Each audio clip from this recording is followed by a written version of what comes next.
The fact that I have to make this video, however, I do believe that is important to make to show you guys how truly radical, how violent, and how extreme people have become in today's society, to the point where they're openly making death threats on the streets of New York City. I was in New York working on a new video. Thank God it is actually starting to come down a little bit. It really is, because some people may not know, but already there has been more arrests have been made of people making these death threats. For example, there's a video of some dude saying he was going to kill this ICE officer's family and whatnot, and then he got arrested and charged, and I think he was put away for like 10 years. I can't remember the exact details, but somewhere around there. And then also recently there was this well, this was certainly more physical, but these four like, what was it, Palestine activists like broke into this warehouse facility or whatever, and then they assaulted a police officer, and they got like 22-year sentences. So that was good.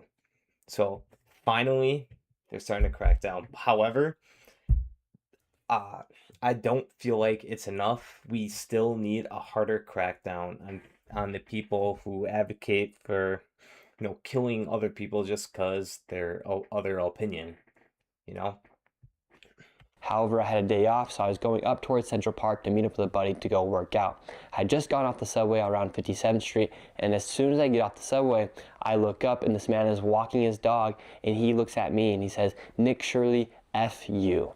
To be fair, there's nothing wrong with that, but it sucks that, you know, some retard, you know, immediately sees you and says, you know, fuck you or whatever, but again, that's not too bad. I said, "Hey, come back, let me talk to you." And he continues to yell and scream and storm off. I eventually pulled my camera, and this is the initial reaction I had with this man. The tell your bodyguard to step down. Come up there.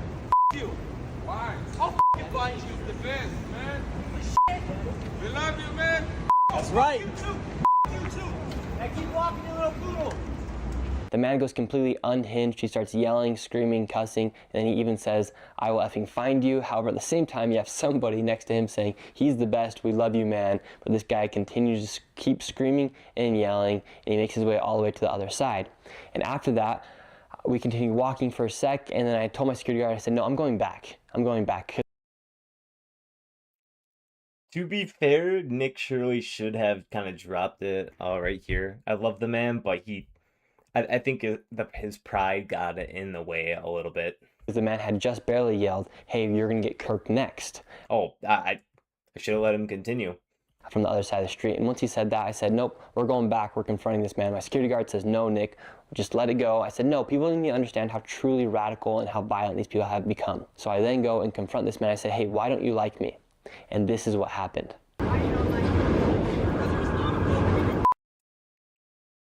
Islamophobic and racist. The funny guy.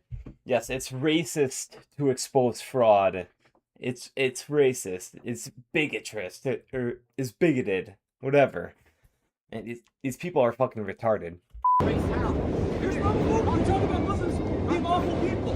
Have I ever seen? Yes, you have. How? Yes, you have. I've seen your videos. I've seen your videos. The way you framed it is bullshit. Hey. Framed as bullshit. Now that's an extreme statement. A very extreme statement. Because again, I'm pretty sure, I can't remember for sure, but he has shown the paperwork on the people who have these hospices and, you know, these child care centers, and the people that have that paperwork, they do work with him to help make these videos, and I don't feel like that's bullshit. You too. Thank you. How did I frame it? That was bullshit. There's a bunch of fucking racists over here. Bunch of fucking racists over here. You. He gets extremely upset and starts yelling and cursing at anyone that comes around me. And then he can't even give a single example about why he thinks I'm Islamophobic or racist. They say silence, be quiet. Yeah, that's what they want. That's what they want. What do you want to talk about? What do you want to say? That's what they want. What do you want to say? I'm listening. Okay, how am I racist or Islamophobic? What do I got to pull up 90 clips of you? Me saving taxpayer dollars? Saving taxpayer dollars. You know what, man? And get out of New York, man. No, you should come. Stay in Florida. Where are you from? Where do you live? That's a damn good answer. That's a damn good answer. What makes you so You too. What makes Seriously, you you. You're lucky. You know, it's really smart. Bro, and there's just people behind him are just trying to get around. You have a bodyguard. It's really smart. Yeah, you're right. And to be fair, if he did not have that bodyguard, there would be random people fucking trying to assault and attack him. He obviously needs that bodyguard. Because there are crazy people like me that don't like racists. That would do something about it. That would do. Now we're getting into what's not protected into the First Amendment.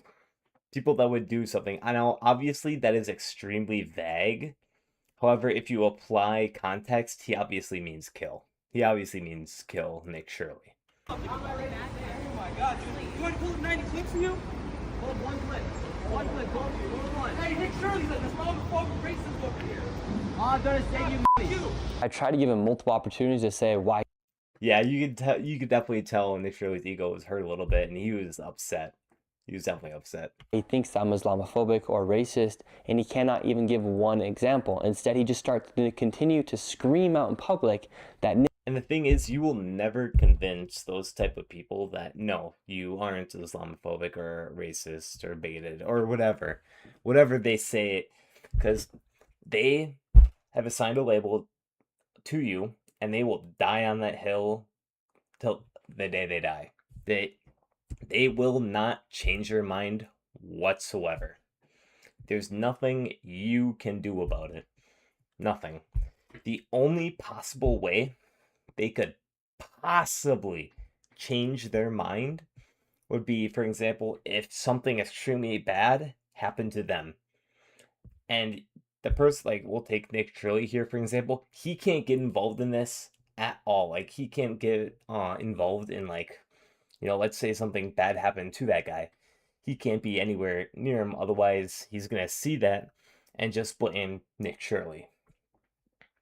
Nick Shirley isn't Islamophobic or racist. This is a tactic that the left uses, or not even the left, just these radicalized individuals, where they yell No, it's predominantly the left. it and say it loud enough to the point where they actually believe it, and they make the other people around them believe. Although the true unfortunate thing is the left has refused to condemn their radicalists, and so they become defined by it.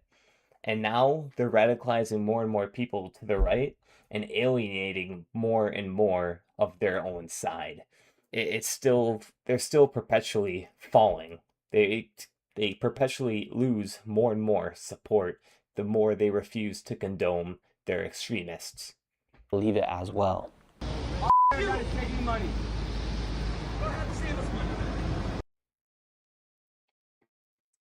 Nah, bro. He's a little silly. That guy's a little silly in the head. You don't have to save us anymore. All I ever showed is where our money's going. Yo, You want the fraud not real? the fraud's not real. Not the way you framed it. Not the way you framed it. Sure. Where's all the people that arrested last Sure week? isn't. Dude, you live in there's gonna be things that fall through the cracks sometimes. It's not the way you frame it. Fall through the cracks sometimes.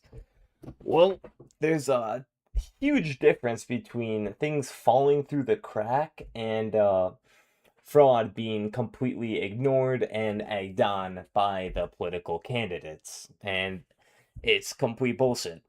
And he knows it, yet he's still trying to intentionally, how do I say this? He's being intentionally dishonest. He's framing it to where he doesn't fully understand, where he doesn't know what he's talking about. Here, let me rephrase that. He's being deceitful. He's purposely ignoring what's actually the issue at hand.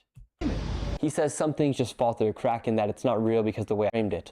Well, it's pretty obvious the fraud was real. They just found $90 million of it. They had the largest autism bust of all time in the United States history. And there needs to be a lot more busts too. There needs to be. And we need more and more people like Nick Shirley exposing these corrupt, rotten to the core bureaucracy bullshit that's happening inside our government. And more importantly, our leaders need to be held accountable for allowing this to happen. And they just charged a lady who actually had received the most amount of money for daycares inside a minute. And in my opinion, if they are purposely, sorry, let me take a step back. In the judicial system, if they are found to have purposely allowed this fraud to happen, I believe they should earn the firing squad. Minnesota. So the fraud is very, very, very much real. But these people don't want to say that it's real because it breaks their entire logic. Yeah, it breaks the narrative. They want to purposely ignore the evidence at hand. That way they can live in their false perceived worldview. But this is where it gets super, super interesting when I ask him, well, what have you done to help society? How? What have you done different? How do you help society? How have I helped society? Okay. I want you to go into any leftist organization, show them my photo, they'll know who I am. That explains it. That explains it. All right. No words need be said. Let the video continue. Okay, makes perfect sense. That does make sense.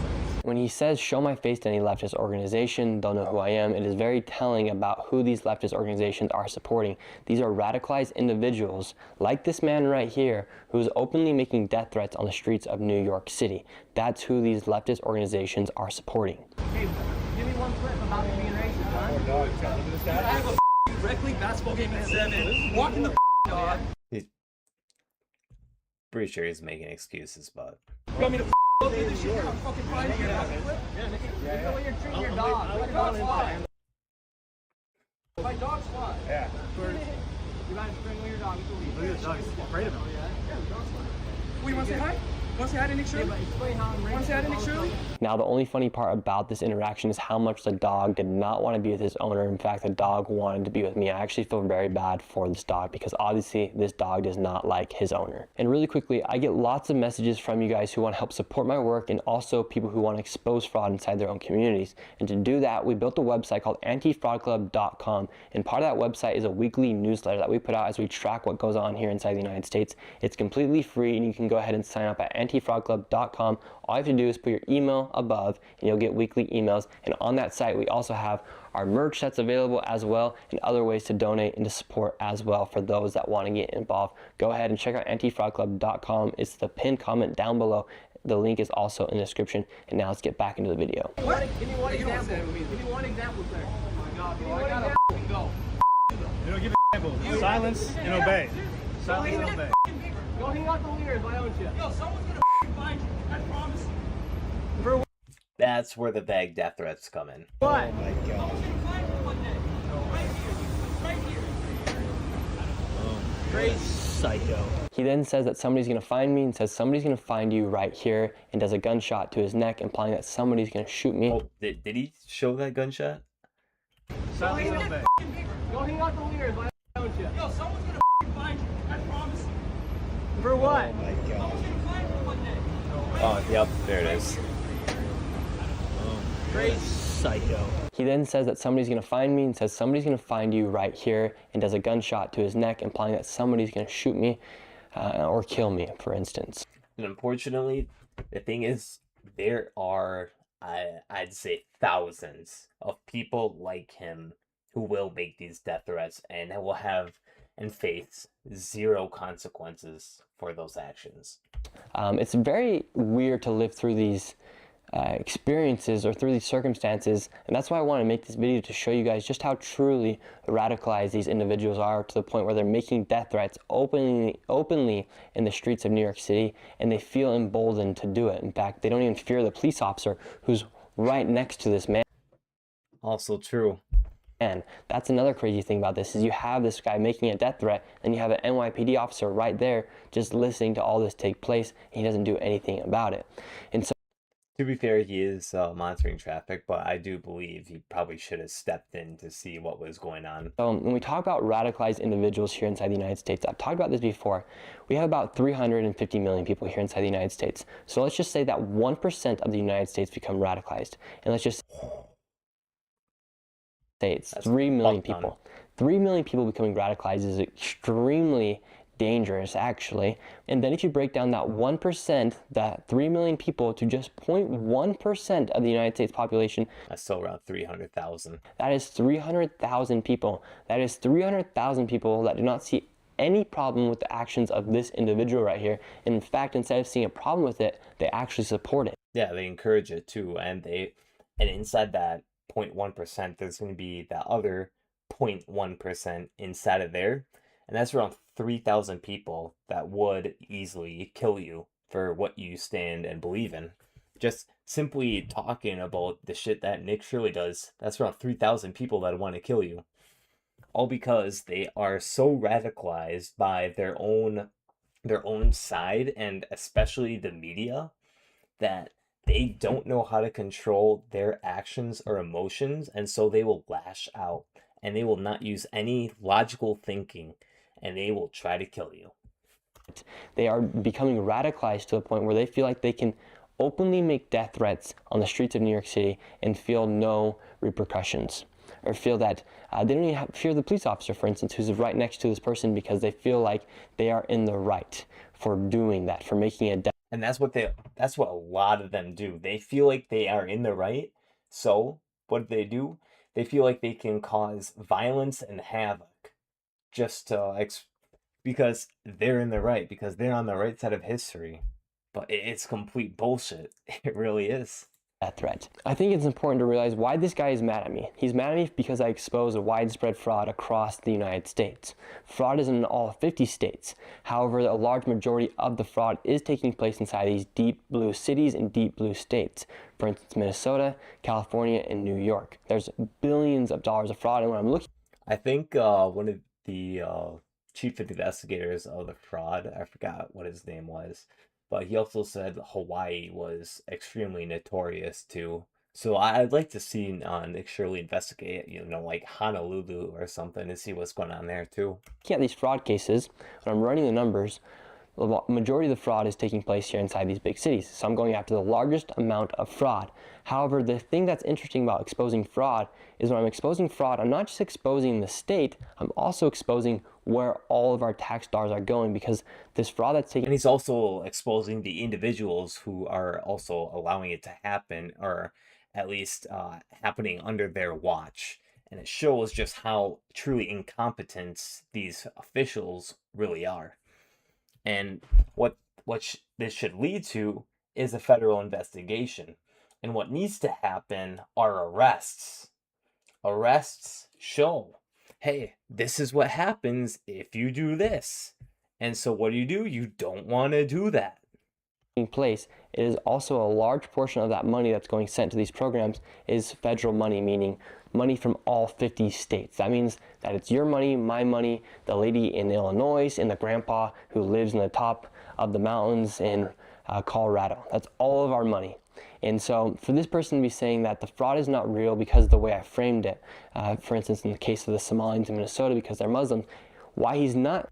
Oh, by the way, every single fraudster who took part in that bullshit should immediately be deported. They should immediately lose. I wish they could have their citizenship stripped away, but unfortunately that's probably won't happen. But either way, I still want them gone. I want them all gone, because if you just come to this country and you are fucking scamming millions of dollars from the federal government, for me, people all over the U.S., get the fuck out. Because the only reason why I'd say I want them deported is because, unfortunately, people aren't, how do I say this? People aren't far enough to realize that we should just have them executed. That the fraud is real is because it goes against their narrative about the fraud, which is very unfortunate, because fraud is fraud. No matter how you want to put it, fraud is fraud. But this guy is extremely upset because fraud is exposed and it happened to make the Somalians look bad, or happened to make the Democrat Party look bad. That's why this guy is upset. Now, after I had posted this confrontation on the internet, a lot of people started doing their own digging to see who this man was, and the guy's name is Thomas, actually. And Thomas has also made death threats to lots of other people on the internet. For instance, here's one right here where he says, "Get kirked" to this individual. And this man Thomas has also been a part of a lot of protests. Here's a photo of him yelling and shouting at one of the protests in New York City. However, Thomas, after everyone had probably messaged him after saying, hey, what was that all about? He actually deleted his Instagram. But as soon as they started poking around and asking questions, like, oh shit, gotta get rid of the evidence. what's interesting, Thomas has also made death threats to my friend Sweeney, who lives inside New York City. So he had Sweeney's email, and he emailed Sweeney saying how bad he actually felt about what happened. And this is what he said. He said, I want to set things right. Please let Nick know that I would meet in person to apologize. We could have. Now that he's been caught, it's now he wants to apologize. He could have apologized right then and there, you know, when he actually met Nick Shirley, but nope. A good faith. It's only after this shit was exposed that, oh, now I gotta apologize, guys. Although, I reckon the only reason why is because the leftist organizations that he said he was a part of probably got wind of the whole fiasco he did. And they probably, you know, they probably said something along the lines like, hey, you can't show up or do this or do that until you, like, publicly apologize to Nick Shirley or something. Conversation where no voices are raised. It could be filmed or not filmed, but maybe we take this as an opportunity to make something where maybe we can make a bridge. Okay, so he's trying to build a bridge, have a conversation.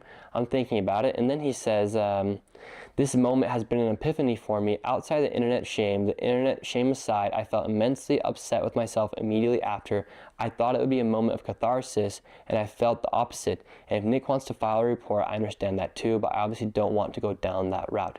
Now, this man might just be trying to save face by saying he probably is. that he's willing. And I wish I had Asmongold's ability to detect deceit, because he's a fucking master at deceit, and he'll break down you know, every little step on why that person might be trying to deceive you once they do this action. Now this conversation, so usually what happens is I try not to comment too much, but if I can detect it, then I'll obviously make more comments about was it. Planning on filing a police report with this man, against this man with the NYPD, after he had openly. And in my opinion, you still probably should, because what that will do is that will take. So let me take a step back.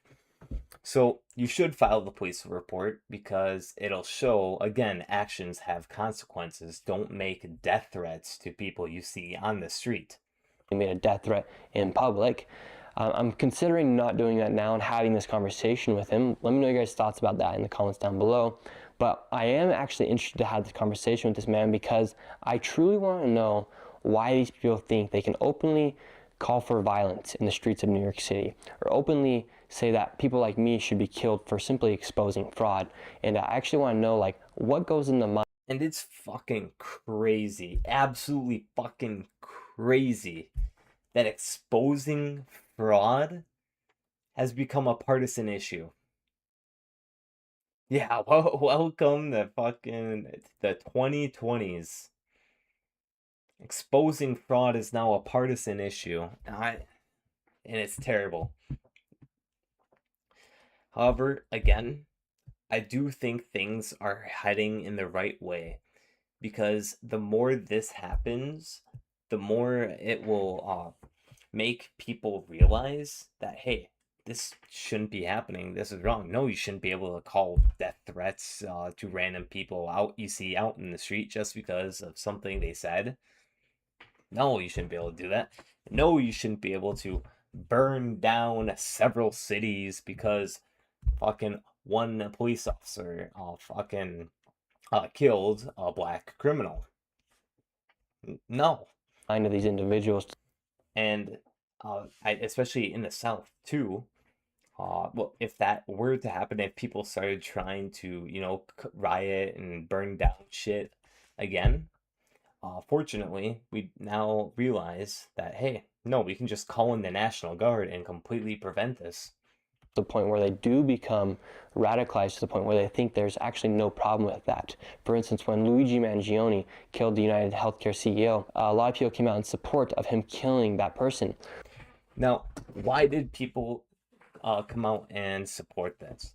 Because they see the United Healthcare CEO as a villain.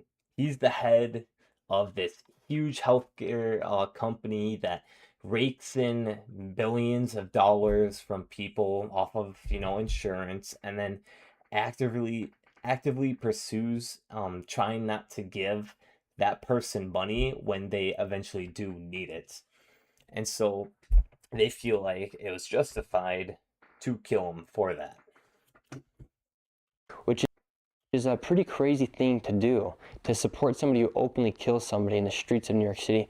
That's not good by any means. And that shows that society does act. And what actually happened too after that is Luigi himself gained a bunch of like crazy fucking women's attentions just because of his looks. They completely ignored what he did. They just want him for his looks. Actually have a problem right now. And so I'm actually considering having this conversation with this individual. And now when this guy says that he's part of leftist organizations, that's also very telling about these leftist organizations that are being propped up here inside the United States, because what's happening is this silent minority is making a lot. Bro, these NGOs need to get shut down and investigated immediately. And the people who are in charge of the NGOs who are causing public discourse and chaos, they need to be arrested and put in jail for 30 plus years. A lot of noise across the United States. You're seeing protests. Because it's actively getting people killed, hurt, injured, and it's causing people to get radicalized for no reason and not to use their brain and thinking skills. They need to go. They need to get 30 plus year sentences. Nearly every single weekend by this silent minority, and these are the people that they are using to prop up and carry out their messages. As it really is these radicalized individuals who are openly saying like there's no problem with political violence, and something that it's both sides. It's both sides. Yeah. I guess you could say that, even though it's 98% one side and 2% the other. super telling to me. How that 2% may be pushing it. It's probably closer to 99 to 1.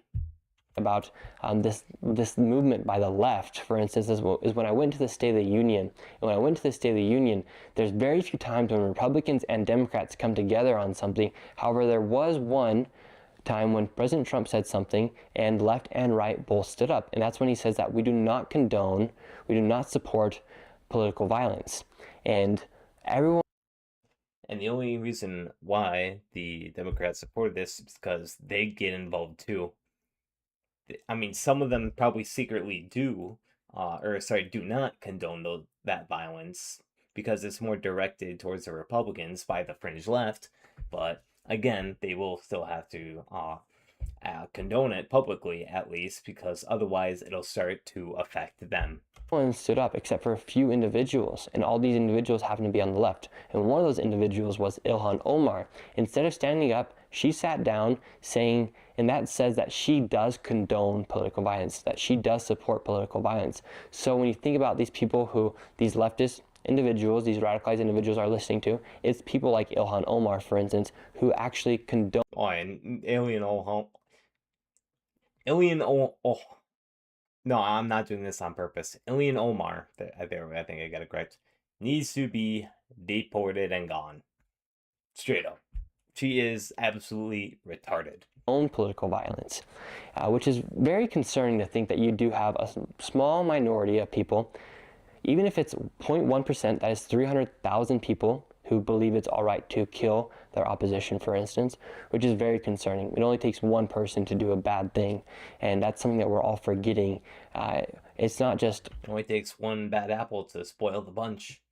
1%. It could just be 0.1%. Even if it is 0.05%, that is still a lot of people. That's what's crazy about what's going on here inside the United States with these radicalized individuals, for instance.